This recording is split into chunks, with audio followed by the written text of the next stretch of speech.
Tasty বোল চ্যানেলে আপনাদের সবাইকে অনেক স্বাগত। আজ আমি আপনাদের সাথে শেয়ার করব তালের সুস্বাদু মালপোয়া রেসিপি। আপনারাও কিন্তু ঠিক এইভাবে বাড়িতে বানিয়ে একবার ট্রাই করে দেখতে পারেন। তো চলুন বন্ধুরা, রেসিপিটি আমরা শুরু করি।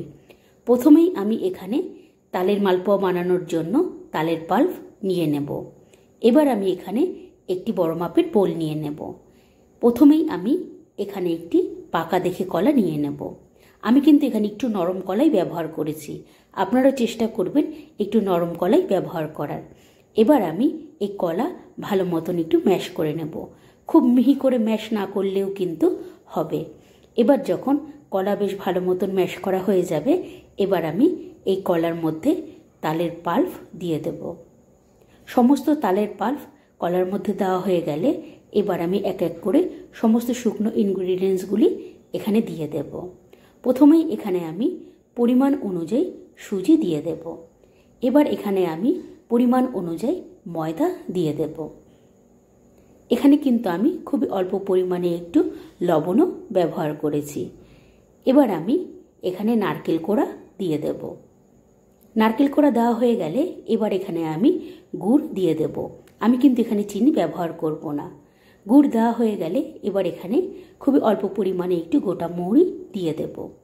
এবার আমি এই সমস্ত ইনগ্রিডিয়েন্টসগুলিকে ভালো মতন একসাথে মিশিয়ে নেব।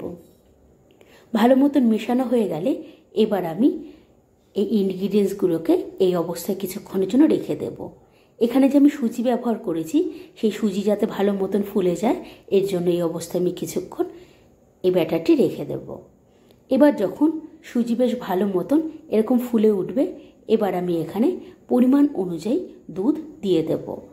আপনারা আপনাদের ব্যাটার অনুযায়ী এখানে দুধ ব্যবহার করবেন। দুধ দেওয়া হয়ে গেলে এবার আমি ভালো মতন দুধের সাথে এই সমস্ত উপকরণগুলি মিশিয়ে নেব। মেশানো হয়ে গেলে এবার আমি এই ব্যাটারটিকে বেশ ভালো মতন এরকম হাতার সাহায্যে ফেটিয়ে নেব। যত আপনারা ব্যাটার ভালো মতন ফেটাবেন, ততই কিন্তু আরও মালপোয়া ফুলে উঠবে।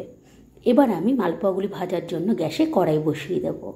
কড়াইতে আমি এখানে সাদা তেল দিয়ে দেব। আমি কিন্তু সাদা তেলেই এই মালপোয়াগুলি ভাজবো। এবার তেল হালকা গরম হয়ে গেলে আমি হাতায় করে ব্যাটার নিয়ে আমি তেলের মধ্যে মালপোয়া ভাজার জন্য দিয়ে দেব। এবার আমি এই তেল চারিদিক থেকে এইভাবে মালপোয়ার উপরে দিয়ে দেব। এতে কিন্তু মালপোয়া বেশ এরকম ফুলে উঠবে।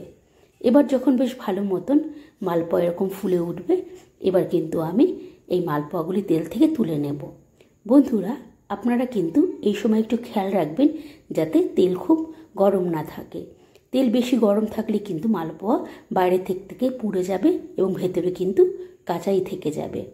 আমি এইভাবে এক এক করে সমস্ত মালপোয়াগুলি ভালো মতন বেশ ভেজে নেব।